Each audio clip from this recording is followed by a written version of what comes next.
Hi, I'm Tyler. And I'm Neil. And we're with the Knocking Rod here to talk about the 2014 Ford Transit Connect as the ideal family ski vehicle. Let's get into it. All right. So we're here to talk about my 2014 Ford Transit Connect.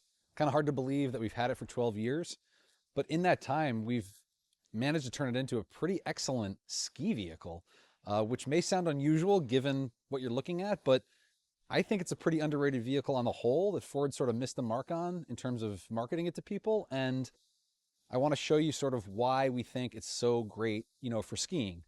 So Tyler's over there right now. You can see this thing's got sliding doors, which it's a minivan. For skiing with kids, we have 3 kids. Hard to beat the sliding door in a parking lot, right? Sliding doors are just amazing. Sliding doors are amazing. These ones, not the greatest. They could use a little more care, but they work.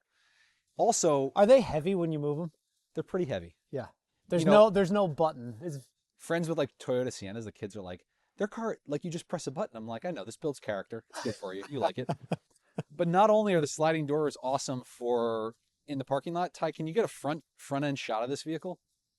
It's super narrow. It looks narrow, but I actually checked this out. It's anywhere from 6 to 7 inches less like narrower than a Sienna or a Pacifica.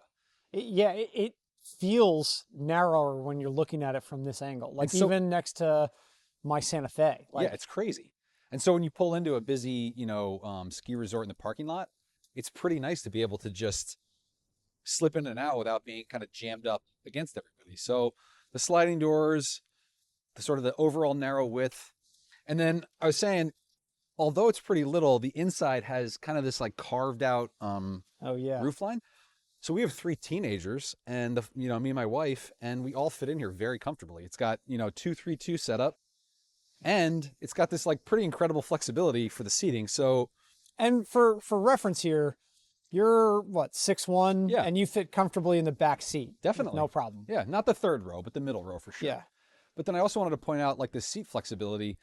This guy folds down super easy. And so with the middle row folded down, you can slide in extra skis and, it's just really like a nice kind of flexible setup. So That's great too that you just have that area, especially for like wet boots. Right. So we had put WeatherTech into the car in all 3 rows and the cargo bay. And I have to say, they're pretty expensive, but they fit perfectly. WeatherTech sort of always boasts about its laser cut. And they work. They work super well. And so like right here, you can see we put all our ski boots back here, and it captures all the crap and doesn't kind of like ruin the carpet and whatever. And I want to show you something over here, Ty. And just a quick call out on the WeatherTech is that they have that nice lip to them that creates almost like a basin for the water to like check this get out. trapped without Speaking of the leaking basin, everywhere. look at this.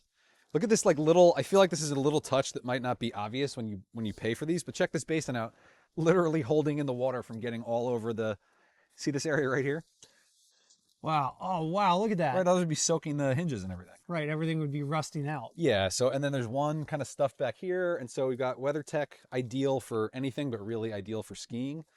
Really the only downside to this car as it relates to, using it in the winter or anytime is that it doesn't have a lot of power and it rides pretty hard. Right. Like it's not a very like soft ride, but my point is for, when it comes to like low cost family transportation for skiing, it's pretty tremendous.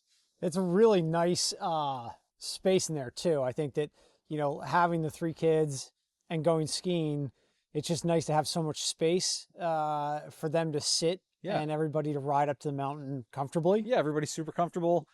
And so, over the past 10 to 12 years, we've done a lot of upgrades to the car for skiing. And so I kind of want to point those out, right? Yeah. So first up is the Thule Rooftop Cargo Box, right? Oh, that's a game changer. Yeah, game changer for sure. So if you can get the camera up here, we can put all our skis, right? And they live up there with the ski poles for the winter, right? Because I can lock it. And so I did a little custom pool noodle installation in there to keep them kind of mounted nice and tight. Full dad mode there. Not everybody can do that, but I did. And so the skis and poles live up there for the winter, which is just nice because they're out of the way and ready to go at all times, right? Then I put these on a few years ago and it's probably time for a replacement, but these are Continental WinterContact S1 snow tires. And this is a front wheel drive car. Front wheel drive. So I know all wheel drive crossovers are super popular, but I've driven this thing through the Monarch Pass out in Colorado in the dead of winter while it's snowing, and we were fine.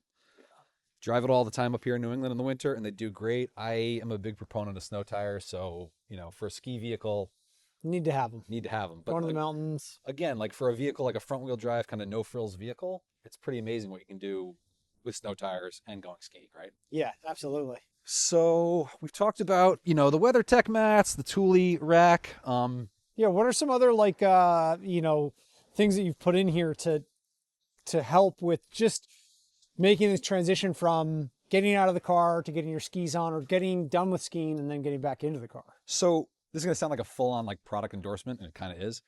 I saw somebody using these SnoStrips at one point, and I looked them up. I think they're like 40 or 50 bucks. Check these things out. So they're magnetic, right? They go right onto the side of the car. And for us, we have two of them. We have them on either side, because what would happen is everybody's getting their skis out, and the kids or whoever are like either doing this and leaning against the car, or like putting it somewhere else, and they're falling, and they're skis are expensive. Dude, that's it. That's it. Yeah. So we put them on both sides of the car, and now it's like I can unload all the stuff out of the cargo box. The kids can grab their stuff when they're ready, and then we take them on and off when we go back and forth to ski. Tremendous. That's huge. I feel like there's, that's great for skis, obviously, snowboards, like hang your jacket on while you're getting your other gear on, like anything. Yeah, it's awesome. So we put them on both sides with the doors open. Super handy. Yet another thing that I recently came across was this air compressor. It's from Nilight. Oh, hang on one sec, because I want to come around and see. Can you show me where you store it? What's that? Your Nilight. Yeah. So the Transit Connect has this, I don't know why it reminds me of like an airplane overhead sort of cargo bin, but up here is a huge amount of space, and I keep this air compressor up here. And I recently got this from Nilight. Super, super easy to use. And I literally was just up in Vermont last week, and it came out super cold out. And it was not in this vehicle. It was in our other car with a TPMS, and it was telling me how one of the tires was low. Yeah. And I'm making a big mess out of this, but you can see pretty easily that, this guy goes into the 12. And that's a really long cord. Yeah, it goes into the 12 volt in the car. You got to turn the car on. Yep. But then you can stretch it, and I did it. It goes all the way to, all four tires.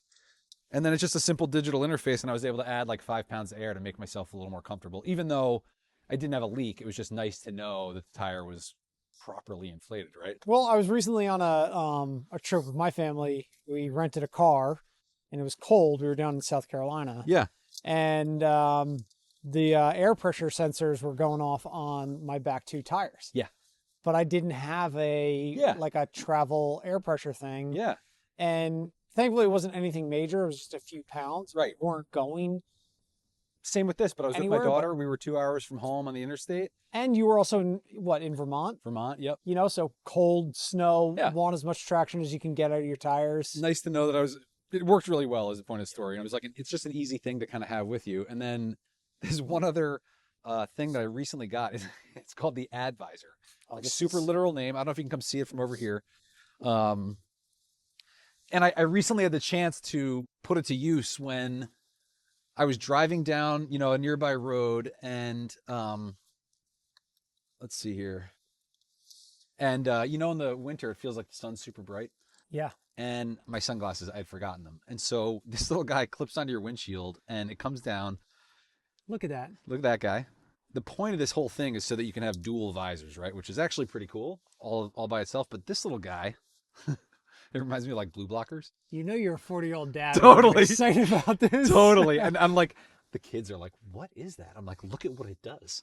And so like it comes down, right? And the sun is like right there. And you know how normally when the sun's blasting you in the face, you're driving directly into it as it's setting, and you can either like fully block the sun and also your view of the road, or go blind trying to see what you're doing. Right. Dude, I dropped this thing down, and I didn't have my sunglasses, and it's basically, I assume it's like a polarized piece of plastic. Right. So I was like, so proud of myself. I can see the road and the sun.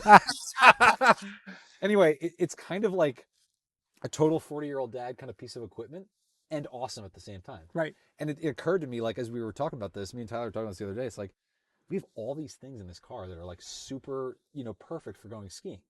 Winter tires, Thule box, WeatherTech mats, polarized sun visor, air compressor. You got all the things. This is Snow literally strips. the adventure car for the mountain. Dude, and like they're not expensive. They were never expensive to begin with. Right.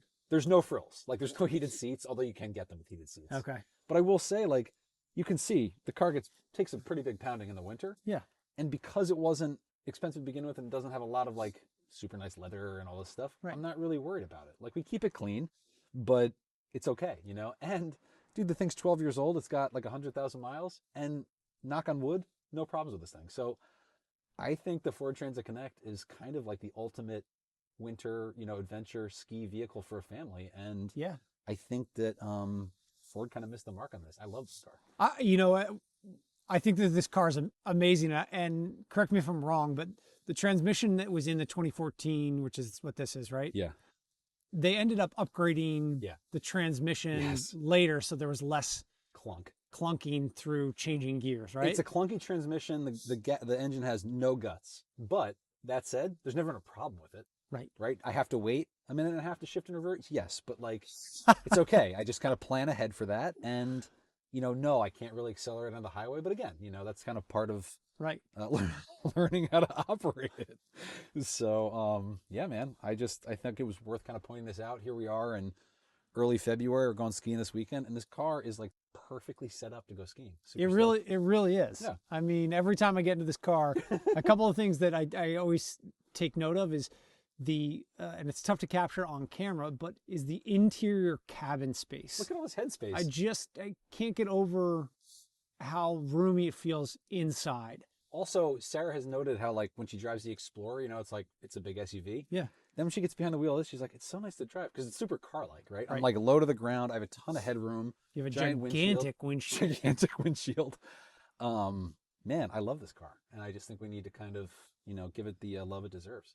So for anybody that's looking for an adventure ski car, Yeah, this is a heavy contender. definitely. You know, like low on the frills, Yeah. but high on the adventure, durability, you know, get you there safely. Flexibility. It's got all these Flexibility. things. Yeah. Yeah.